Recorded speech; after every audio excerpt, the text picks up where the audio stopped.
Sorry I'm running a little bit behind today. We had a little bit of craziness in my house, and my husband got a call at 4:30 in the morning to go help somebody in crisis. He's a mobile crisis worker, and that kind of impacted just a little bit of everything. So anyway, I will be back to 9 a.m. tomorrow. I won't make the same mistake tomorrow. So, and if he has to go do something, then he has to go do something. That'll be fine. I will still make sure that I continue with my commitment to y'all.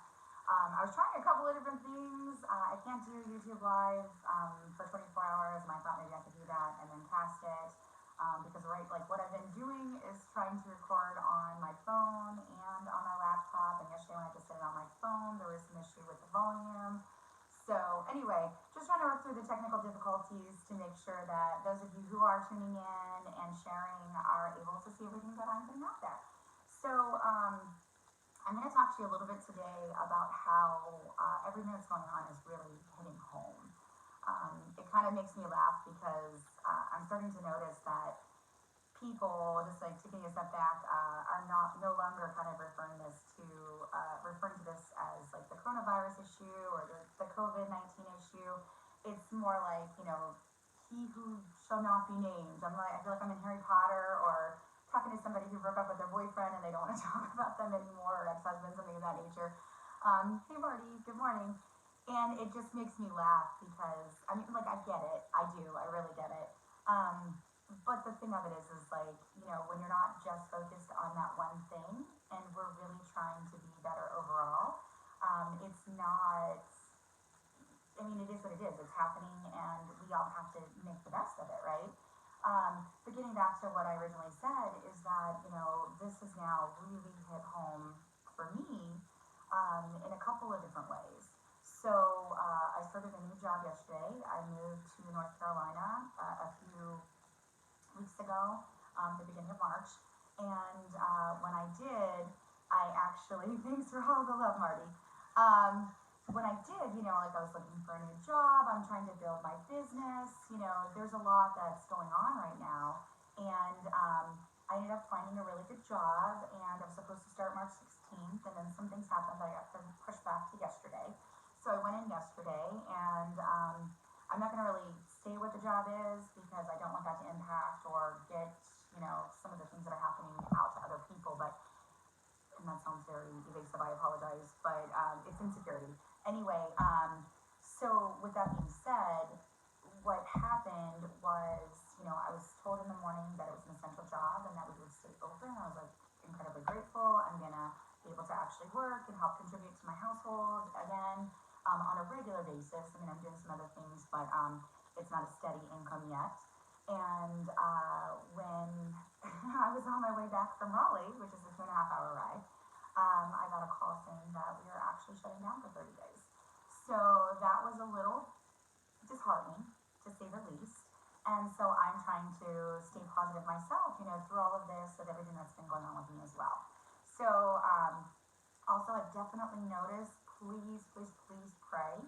I have noticed that there are so many more of my friends on social media that are either being tested or have family members or know somebody who has already been diagnosed as having coronavirus or COVID-19. So just kind of pray for people, pray and, listen. Try not to go out there unless you absolutely have to. Try to, make sure you're washing your hands. Make sure that you're doing everything that they've been asking you to do so that you can stay safe during this time. Because everything that I've read about it, it's absolutely horrible. It sounds to me like, when you can't breathe, that's the worst feeling. And I would never, ever wish this on anybody. So please stay safe and make sure that you're out there praying. So now that I got past that, I do kind of want to just talk to you guys about some fun things. Unfortunately, I have to use my phone to record so that I can do on a couple of different platforms.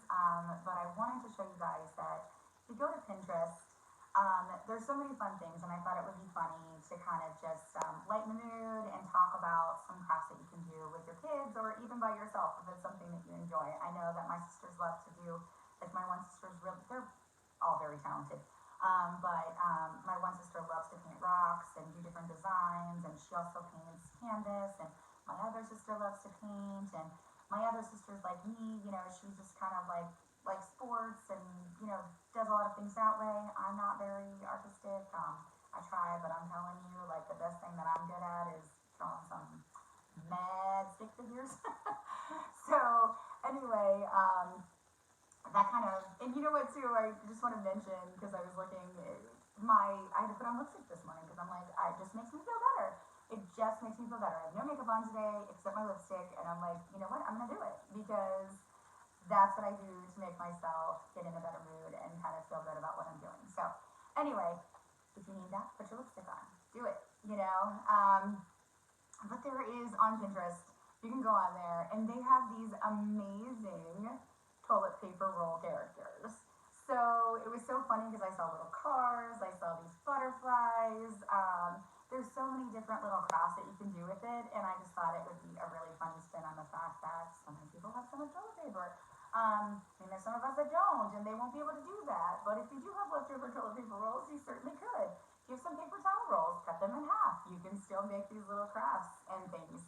I think Pinterest is a great place to go to really be able to get ideas on fun, crafty things to do while you're at home, or, again, with your children, to keep them occupied. Most of us have, hot glue gun, have, paints of some sort or markers at the house that you can use.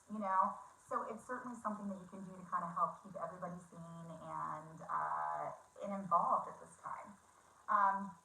I also kind of wanted to just talk really briefly about, meal prep, because I didn't get to do that. You're not wearing any makeup this morning, Nick. Oh, man. Unless you like it, that's a good thing, I guess. But anyway, so when it comes to meal prep, normally, with somebody who works out, who's health conscious, normally it would be something that I would do for the week. Unfortunately, things have been so crazy, I haven't actually done that, and I've been home, so it's a lot easier for me to kind of make things on the fly. But I think that having people here, at home with you all the time, I think that you really could make a fun day of genuinely actually doing a family meal prep day. So, taking that time, writing out, like taking ideas from everybody, making sure that, everybody has an input, and getting them involved. I know that one of my son's favorite times of the year, my family used to get together every Christmas, and we would all make, we haven't done it in years, which is really sad. Maybe if any of y'all are listening, we need to get back into this habit and bring us all together again. I know we've tried to, and actually make Christmas cookies again. So, my son would get so excited to be able to participate in that. And so did my daughter, but for some reason my son it was like, I think he got it, that camaraderie, all of us being together, and doing that. And Ariana was always like, hey, I want to eat the cookies, I want to, what are we doing? And she would be playing with the dough and stuff like that, but she has to take it seriously, And I think that that's something that your children are going to probably love participating in as well. So, when we're getting to, meal suggestions and the things that they want to do, I know my kids, what I would do with them is I would go and buy like a pizza crust when they were younger, and I would say, okay, you get to pick the toppings for this one, you get to pick the toppings for this one, and then you have to put your pizza together. So they would literally go through the store with me, pick out what they wanted, and then they would make their own pizza. Obviously I put it in the oven, take it out and cut it for them. But it really got them involved and really kind of started that passion and love for cooking and baking. So I think that, again, no matter what you're looking to cook for your family, I don't want to presume to know what that's going to be or what you have in your house if you can't get out, that sort of thing. I certainly can share some ideas if you're all interested in that. Definitely comment and let me know that you might be interested in some recipes. I would go through a few and certainly put some, ones out there for you guys. I just think that, again, right now, especially considering the circumstances, it's not like it's that easy to run out and grab some things. Some people are really trying to stay home, stay away from everything, and have already bought their food. So, just, something simple and easy that my kids love, my husband loves, and that we make often in our home is taco salad. We just have some lettuce in the house. I ground up some, lean ground beef or turkey. add some taco seasoning, and then we just put it all together. I like to use the whole wheat scoops underneath to give it that crunch. Some people use like taco shells and break them off, or soft tacos, tear them up, put them under there, whatever, and sometimes they don't even need anything under there. I mean, again, it's all a preference thing.